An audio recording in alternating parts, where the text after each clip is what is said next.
Skål. Nå, jeg læser bare lige min verdensatlas. Okay. Nå, men jeg tror, vi er på her. Nå, okay. Yes. Hej derude. Hej, venner. Jeg sidder her sammen med W, og vi sidder nede og et glas godt rødvin her. Læser en god bog.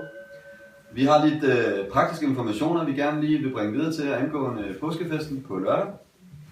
Og det har været et stort arbejde, og vi har prøvet ligesom at tænke tilbage, hvad der har været godt, hvad der har været skidt de sidste par gange. Ja, det har været meget penthouse-relateret. Vi har prøvet at gå højere og højere op, ikke? MB. Ja, hvad var der godt hos MB? Han havde et teknotoilet, men altså... Ja, men vi manglede lidt mere svedighed, lidt mere integritet, lidt mere troværdighed.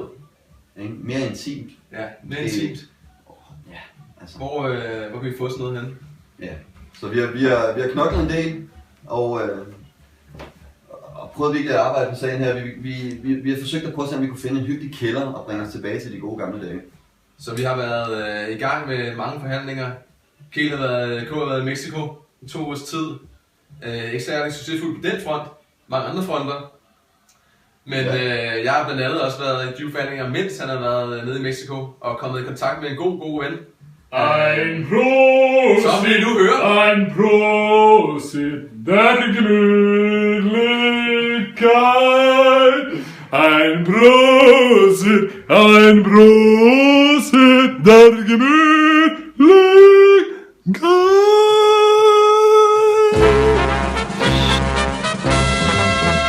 Ein Prosit